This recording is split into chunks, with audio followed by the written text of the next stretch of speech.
Bonjour à toutes les femmes. Je viens m'adresser particulièrement aux femmes ici. Je m'adresse à tout le monde, mais en particulier aux femmes. Ce qui se passe aujourd'hui et ceux qui connaissent la vision d'intercession que le Seigneur m'avait confiée savent que je leur ai toujours expliqué que le Seigneur m'avait dit, et ce n'est pas aujourd'hui que je le dis, je l'ai dit, je le redis, ça fait plus de 7 ans, je partage cette vision et ceux qui ont cru au Seigneur et qui ont cru en sa parole à travers ma bouche m'ont rejoint en tant que femme et nous sommes ensemble. Donc ce n'est pas un mouvement qui est né à cause du coronavirus, loin de là, parce qu'il y a beaucoup de prophéties qui sortent maintenant. Ah, Dieu m'avait dit, Dieu m'avait dit. Et qu'est-ce que tu avais fait? Moi, Dieu m'avait dit, ça fait 7 ans, je fonctionne dans ce mouvement d'intercession parce que le Seigneur m'avait établi, il m'avait dit, il m'avait montré dans une vision, il m'avait montré son armée. Dans cette armée, comme j'ai toujours dit, il était devant, les femmes le suivaient, les enfants et ensuite il y avait les hommes. Il m'a dit, regarde cette armée. En même temps, j'étais à côté de lui. En même temps, je voyais l'armée, les gens alignés. C'était nombreux. Et il était devant. Il m'a dit, j'étais enrôlée dans cette armée. Va, appelle les femmes. Je vais te former. Et tu vas aussi former les autres femmes. Je veux te consacrer à mon œuvre. Et tu vas apprendre aux femmes comment se consacrer pour moi. Donc, j'avais commencé cette vision, c'est long de donner les explications. Il m'a dit, je suis venu sur la terre par une femme, parce que je suis venu racheter l'humanité. Mais j'ai choisi de passer par une femme, parce que la femme n'avait pas de bouche, la femme n'avait pas de parole, tout le monde l'avait condamnée, parce que c'est elle qui avait péché, c'est elle qui avait fait ci, c'est elle qui avait fait ça. Mais j'ai enlevé cette condamnation et j'ai choisi de vous relever. Et je suis venue à travers une femme. J'ai travaillé sur la terre avec les femmes. Je mourais à la croix, elles étaient là. Et quand j'étais à la tombe, elles sont venues les premières. Et je les ai envoyées en premier pour aller dire à mes disciples que j'étais vivant. J'ai fait de vous les premiers évangélistes. C'est vous que j'ai envoyé en premier. Maintenant, je veux revenir chercher mon église, mon épouse que j'avais promis à Dieu le Père de lui présenter, une épouse sainte et irréprochable, une épouse sans tache ni ride. Je vous envoie également intercéder, dire à mon peuple de revenir à moi parce que mon église m'a jeté dehors, mon peuple m'a jeté dehors. Mon église s'est compromise, que mon église se répande, que mon église revienne à moi, que mon épouse se prépare. Appelle les femmes et intercéder pour que mon peuple revienne de ses mauvaises voies. Va sonner la trompette de la repentance. Il m'avait plongé dans un jeûne de 3 ans. Je ne peux pas entrer dans les détails. C'est long. Sinon, ça va prendre 3 heures de temps pour expliquer de A à Z. Comprenez ça aussi comme ça. Pour sortir de ce jeûne, lui, il avait même arrêté. Mais mon corps avait déjà enregistré jeûne. Au moment de sortir du jeûne, j'avais compris le message que je dois sortir du jeûne. Aujourd'hui, je mange. Demain, comme ça, par habitude, je recommence à jeûner. Jusqu'à ce qu'il a commencé à m'envoyer les messages par d'autres personnes. Ma petite soeur qui sert Dieu d'arrache-pied avec son mari au Gabon, Olive, m'a appelé à 7 heures du matin. C'est elle qui m'avait amené au Seigneur, c'est une femme de prière aussi. Elle m'a appelé à 7 heures du matin, elle m'a dit, Dieu dit que ton temps de jeûne est terminé, maintenant tu dois manger. J'ai dit oui, je sais, il m'a dit, mais je ne fais pas exprès. Des fois, je me réveille le matin comme ça, au lieu de manger, voilà. Je fonce dans le jeûne jusqu'à ce que j'ai dû prier, dit Seigneur, le corps a enregistré un message, maintenant donne-moi la force d'arrêter. C'est comme ça que j'ai arrêté momentanément le jeûne. Et ensuite, il m'a envoyé 3 dames pour former. Et je les ai formées. On a commencé le petit mouvement. Jusqu'à ce que ça a grandi et ça prend déjà les nations. Parce qu'il m'a dit, j'allume le feu, les petits feux partout dans le monde entier. Le moment venu, vous allez former un grand feu. Et vous allez embraser le monde par l'évangile. Ces petits feux-là veut dire que il peut choisir un homme de prière ici, il choisit une femme de prière là-bas, il choisit je ne sais pas qui là-bas. Il y a plein de mouvements de prière. Moi, j'ai vu le premier signe. Avant que tout le monde ne soit au courant de ce signe que nous vivons, que pour une fois de la vie, les chrétiens du monde entier se sont réunis pour jeûner et prier ensemble. Du jamais vu. Ceux qui ont écouté mon témoignage il y a des années et qui continuent à écouter peuvent témoigner ce que je dis.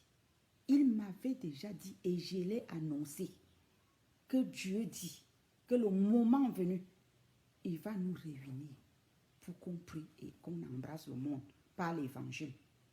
En ce moment, il nous demande d'intercéder pour que les cœurs se tournent vers lui, pour que le monde entier reconnaisse qu'il est Dieu, que les cœurs se tournent vers lui. Et il demande aux chrétiens de se repentir et de revenir à l'essentiel, c'est-à-dire à l'évangile de la vérité.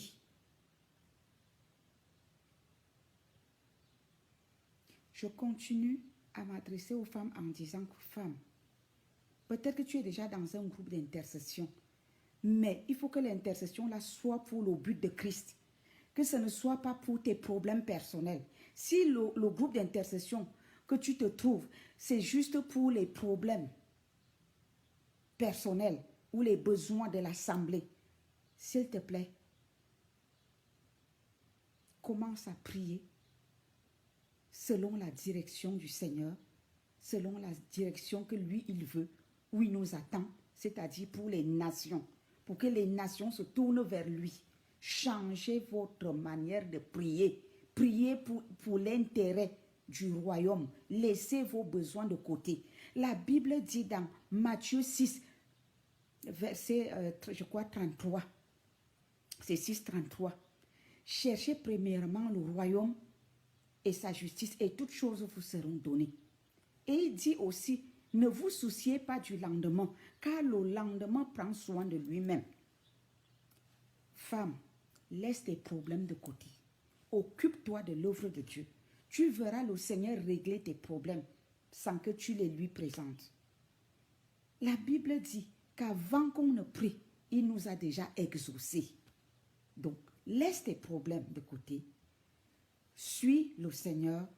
Prie d'abord pour ta propre consécration, pour ta sanctification, que Dieu se révèle à toi, qui te montre qui tu es devant le miroir. Tu te sanctifies toi-même et ensuite prie pour les nations, pour que les nations se tournent vers Christ et que les frères et sœurs, les serviteurs et servantes deviennent disciples. Dieu a besoin des disciples. C'est la semaine dernière qu'il m'a dit ça. J'ai publié ça dans des messages comme ça. Voilà l'un des messages qu'il a dit. Il a dit qu'il a besoin des disciples, des cœurs disciples. Il s'agit du discipolat et non pas des titres. Du discipolat.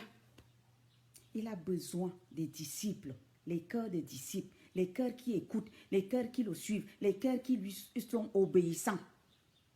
Voilà les choses qu'il nous demande. Faisons sa volonté. Nous demandons qu'il arrête le coronavirus. C'est vrai, il me l'a dit, il m'a dit, comme il a dit à d'autres personnes, qu'il va l'arrêter quand il voudra, mais qu'il y a une autre douleur qui va arriver. Donc, ce n'est pas... Moi, je comprends ce qu'il dit, mais comprenez aussi ça comme ça. S'il nous le dit, s'il nous avertit, c'est parce qu'il nous aime. Il faut qu'on se prépare. Il faut qu'on lave nos robes. Il faut qu'on lave nos cœurs. Si Dieu nous avertit, ce n'est pas pour nous faire du mal. Au contraire, il ne voudrait pas que nous soyons touchés. Je ne sais pas. si vous avez écouté le témoignage de l'homme de Dieu, Peter Schmidt, si vous ne l'avez pas écouté, il faut écouter. Il faut écouter.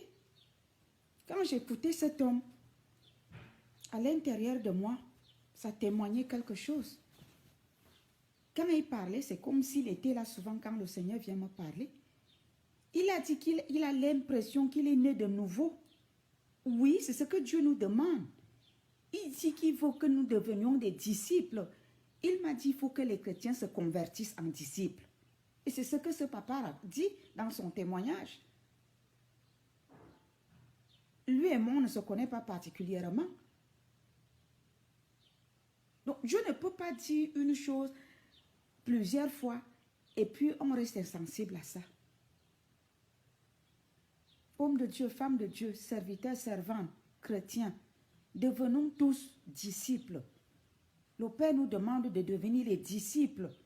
Il dit, il n'a jamais demandé que aller et faire de toutes les nations les chrétiens. Il a toujours dit, allez et faire de toutes les nations les disciples. Alors, devenons les disciples. Convertissons-nous. Le papa là a dit que il sent qu'il est né de nouveau. Il voit les choses d'une autre manière. C'est ce que Dieu veut de nous.